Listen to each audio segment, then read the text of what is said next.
ஒரு காலேஜோட international level ஃபெஸ்டிவலுக்காக 250 T-shirts order வந்துச்சு. பட் நாங்கள் அதை ரிஜெக்ட் பண்ணிட்டோம். ஸோ நாங்கள் ஃபர்ஸ்ட்டு கேட்ட கொஷினே, இது ஒரு பெய்ட் ஆர்டரா இல்லை ஸ்பான்சர்ஷிப்பா? ஸோ அதுக்கு அவங்க சொன்னது, இது ஒரு ஸ்பான்சர்ஷிப், பட் ஸ்டில் ஒரு 10K வந்து அவங்களால பே பண்ண முடியும். எவ்வளோக்குன்னா 250 டிஷர்ட்ஸ்க்கு. பட் நாங்கள் செல் பண்ணுற ப்ரைஸ் வந்து 400 பர் டிஷர்ட். அண்ட் நீங்கள் கேல்குலேட் பண்ணிங்கன்னா இது வந்து ஒரு 1 lakh கிட்ட ப்ரைஸ். நாங்கள் இந்த ஆர்டர் எடுக்கணும்னா மினிமம் ஒரு 50K வாச்சும் நாங்கள் இன்வெஸ்ட் பண்ணணும்.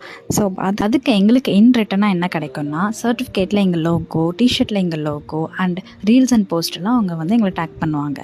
பட் அதை நாங்கள் பண்ணோன்னா எங்களுக்கு தான் அது ஒரு huge loss. As a small business ஓனராக எங்களால் இவ்வளோ ஸ்பெண்ட் பண்ணவும் முடியாது, இவ்வளோ வந்து ஸ்பான்சர்ஷிப்பும் பண்ண முடியாது. ஸோ நாங்கள் இதை வந்து ரிஜெக்ட் பண்ணிட்டோம். ஸோ நாங்கள் டெசிஷன் எடுத்தது வந்து கரெக்டாக தப்பா இல்லை நீங்கள் என்ன நினைக்கிறீங்கிறத வந்து கமெண்ட்டில் சொல்லுங்கள்.